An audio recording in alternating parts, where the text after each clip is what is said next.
Même si moi je défends la culture classique, bien sûr. Mais c'est pas parce que c'est la culture classique qu'il y aura. Mais d'ailleurs, Rabelais, c'était pour de la culture populaire, Voilà. il ne faut pas l'oublier. Mais des fois, dans un film grand public, un film d'aventure, un film d'action grand public, c'est récurrent, il y a des connaissances énormes qui passent.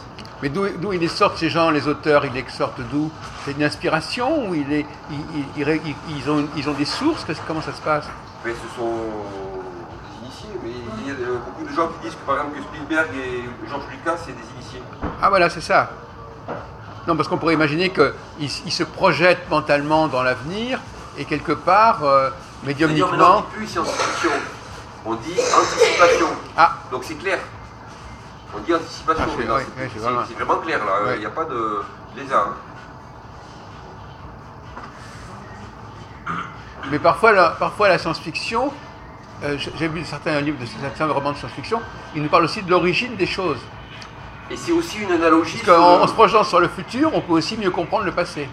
Et puis c'est aussi souvent une analogie du monde d'aujourd'hui, de la société d'aujourd'hui. Oui, ça aussi, oui. Mais actuellement, moi je trouve que la science-fiction la plus intéressante, c'est celle qui nous permet de mieux comprendre la Bible, de mieux comprendre l'intervention des extraterrestres dans l'origine de l'humanité, etc. Donc c'est à la fois une anticipation, mais c'est aussi éventuellement un retour sur le passé. Et moi je crois qu'il y a des forces qui essayent d'éveiller l'humanité pour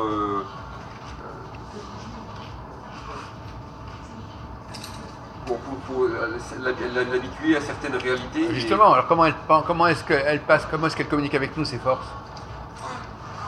Directement, médiatiquement, pendant nos rêves? Moi je crois à ce qu'on appelle les fameux Elohim, oui. Que Anton Park s'appelle les Kaditsu. Il y a pour Good et plusieurs gens qui ont témoigné des initiés des programmes spatiaux secrets qui ont parlé de l'alliance des êtres des sphères, qui sont des forces dans la galaxie qui veulent libérer l'humanité et qui sont déjà très actives, qui par exemple, elles auraient par exemple empêché le commerce d'esclaves, le commerce d'êtres humains dans la galaxie, et elles auraient mis notre système solaire sous quarantaine. Et en tout cas, si vous êtes intéressé à la mythologie, oui, mais il n'y a pas besoin d'être grand érudit, il suffit juste même de regarder des bonnes épopées de cinéma des années 50 et 60, c'est déjà clair. Hein. On voit que les hommes sont aidés par les dieux. Donc il y a des forces qui vous aident et des forces qui peuvent vous bloquer, mais il y a des forces qui peuvent vous aider. Et ça, on le voit d'ailleurs dans la vie de tous les jours. N'importe qui mène un certain combat, dans la politique ou dans d'autres domaines, il voit qu'il y a des puissances qui l'aident. Qui l'inspirent, quand même pendant le sommeil, il est inspiré. Je ne parle pas de ça, là. On peut parler de ça aussi, mais je parle de... Il y a des puissances... Et vous sentez ça? Vous sentez des puissances, c'est-à-dire qu'on vous met de l'argent sur votre compte en banque, qu'on vous libère de prison, tout ça. Ah oui, d'accord, carrément, oui. Bien sûr, mais beaucoup de gens le disent. Il y a toute personne qui mène un combat... tout d'un coup, vous avez un compte PayPal, vous avez de l'argent qui arrive sur votre compte, tout ça. Qui touche au progrès, il y a des puissances qui vous aident, qui vous protègent. On va vous libérer de prison, vous ne savez pas pourquoi, on va vous aider. Mais n'importe qui a fait quelque chose de bien, il a vécu ça. Vous avez affaire à des gens très puissants et qui s'écrasent et qui prennent la fuite, et c'est pas devant vous, c'est pas vous qui faites peur. Il y a des gens qui vous protègent, qui vous aident. Sans parler des forces spirituelles, mais je ne suis pas déjà dans le matériel. Et moi j'y crois à ça. Et d'ailleurs, les antiques, ils le savaient, ils en parlent. Ils disent on n'est pas tout seul, heureusement, sinon on serait déjà mort depuis longtemps. Même l'humanité, il y a des gens qui reportent les chances de la guerre mondiale, qui font en sorte d'empêcher les guerres mondiales, d'empêcher les tragédies, d'empêcher les génocides, d'empêcher... il y avait par exemple Benjamin Fulford qui travaille au Japon, là, qui avait expliqué qu'il y avait des puissances qui avaient empêché l'utilisation à un moment donné du projet de l'arme HARP, là, qu'ils utilisent comme arme sismique, climatique, etc., de contrôle mental. Ils avaient utilisé pour faire un typhon au Japon, mais à un moment donné, il y avait un typhon qui allait vers le Japon et il y a une force, là je parle de technologie, là, qui a été utilisée pour repousser le typhon, pour protéger le Japon. Donc, une force qu'on ne connaît pas, qu'on ne maîtrise pas, qui vient d'ailleurs, qui ne correspond pas à notre niveau technologique actuel. Mais nos élites, déjà, bien sûr, la contrôlent cette technologie, puisqu'ils utilisent depuis très longtemps le système HARP. Donc vous voulez dire aussi qu'il y a des connaissances qu'on a déjà, mais qui ne sont pas transmises. que l'humanité a déjà, mais qui garde sous le coude. Mais si tu vas dans la politique underground, par exemple ce qu'on appelle l'exopolitique, ça fait longtemps que nous on parle, enfin, on ne parle pas de moi, quand je dis nous, c'est très vaste. Il y a beaucoup de témoins qui parlent par exemple des cités sur Mars, des flottes de vaisseaux spatiaux, du commerce avec d'autres civilisations, d'alliances, de guerre avec d'autres civilisations. Et ça, c'est pas ce qu'on dit aux mortels. Mais en même temps, on le dit aux mortels quand même. Par le biais de la littérature. Oui. Dans la littérature, on le dit au travers du cinéma, tout ça. Niveau, notamment Star Trek. Oui. Dans les années 50, c'est exactement ça. Oui, les séries télévisées. Il y a beaucoup de gens qui pensent que ça reflète une réalité. Ensuite, si vous voulez vous informer là-dessus, c'est parce qu'il manque. Il y a énormément de livres qui parlent de ça. Et même, il y a des livres là qui sont disponibles en bibliothèque et tout. Et il faut se méfier des groupes parce que si vous vous intéressez aux extraterrestres, vous avez ce qu'on appelle l'ufologie. Oui. Et l'ufologie, c'est un terme qui a été inventé, qui limite déjà le terme, ça limite aux volantes et à Roswell depuis Roswell. Donc c'est une culture qui est beaucoup plus vaste que ça.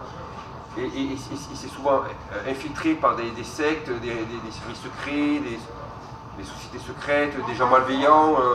Et il faut rester libre par rapport à tout ça. Et dès que vous êtes libre, vous voyez que vous avez accès à une culture immense. Tout simplement en étant libre, il n'y a pas besoin d'avoir lu des milliers de livres, d'avoir un cerveau énorme. Si vous avez la liberté de penser, de faire le lien entre ce que vous lisez et d'avoir la liberté d'aller voir ce que vous voulez sur Internet, en librairie, de discuter avec les gens, ça va très très vite, je peux vous assurer. C'est très, très vite. Mais est-ce que c'est un phénomène relativement récent? Par exemple, la science-fiction, elle a commencé quand on peut remonter à Jules Verne, on peut remonter à Wells, on peut remonter à... Moi, je pense que ça a toujours existé. Mais ça s'est intensifié quand même. Dans l'Iliade et l'Odyssée, par exemple. Qu'est-ce que vous pensez de Frank Herbert? Ça vous paraît intéressant? Dune. Dune. J'ai vu le film au cinéma, là, le documentaire sur Jodorowsky. Là. Oui, Jodorowsky. Comment il s'appelle? Rappelle-moi son prénom. Alexandro Jodorowsky. Voilà, Alexandro Jodorowsky. Il paraît que ça devait être un des plus fabuleux films de science-fiction, que ce soit été en fait notre Concorde français, mais au niveau du cinéma, quoi. Et il paraît que tout le monde a pompé sur le projet du film qui a été saboté par les Américains. Le projet du film aurait été saboté par les Américains au niveau du financement et tout. Il n'a pas pu arriver au terme de son projet. Oui. Je ne sais pas si vous avez vu ce documentaire qui est passé, je crois que c'était l'année dernière aussi. Non, enfin, je connais bien Jodorowsky par ailleurs, mais il est chilien d'origine. Enfin, Oui. Mais c'est un projet français. Oui, c'est ça, voilà. Oui, c'est dommage, oui. Et comme tous les fans de BD, oui. J'ai lu pas mal de BD où il était... Oui, il a fait La Montagne Sacrée, des choses comme ça, oui. Mais d'après ce documentaire, il paraît qu'en fait toute la SF de cinéma s'est inspirée de son travail, en fait. Oh là là, oui. Ouais, parfois, quand on remonte, on s'aperçoit qu'il y a un personnage qui a marqué complètement toute une génération. Et tous les gens qu'il a fait travailler avec lui, des gens qu'il est allé chercher. Ouais. Il faudrait que j'en parle avec lui. Je suis pas... Je connais pas beaucoup, mais j'ai vu souvent traîner dans les rayons de librairie des livres d'ésotérisme qu'il avait écrit, ce monsieur-là. Sur le tarot, par exemple. Oui. Voilà, mais moi je connais pas. Mais sinon, comme beaucoup de gens de ma génération, j'ai lu ces bandes dessinées. Voilà, c'est ça. C'est comme... c'est toute génération, c'est pas toute génération, c'est de 7 à 77 ans.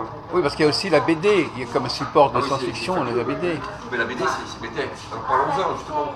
Vous savez que vous avez des BD, on vous décrit des technologies d'antigravitation que vous pourriez industrialiser tout de suite. Si vous lisez par exemple le cycle Aldébaran de Rodolphe et Léo, c'est des bandes dessinées. À un moment donné, vous avez la description, le plan d'une technologie d'impulseur centrifuge, il explique, qui est mis dans des roues d'une Jeep et qui permettent de faire léviter une Jeep. Vous avez toute la description de la technologie et même un enfant il peut comprendre ça. Et comment il a trouvé ça alors? Je sais pas. Oui. C'est pour ça quand je vois des gens qui méprisent, des pseudo-intellos qui méprisent la bande dessinée, qui méprisent... Et vous en avez fait, vous, de la bande dessinée, Laurent? Par contre, je ne veux pas vous déranger, il faudrait que je me concentre parce que c'est vrai. je fais de bêtises. Parce que là je dois tout préparer demain, là, c'est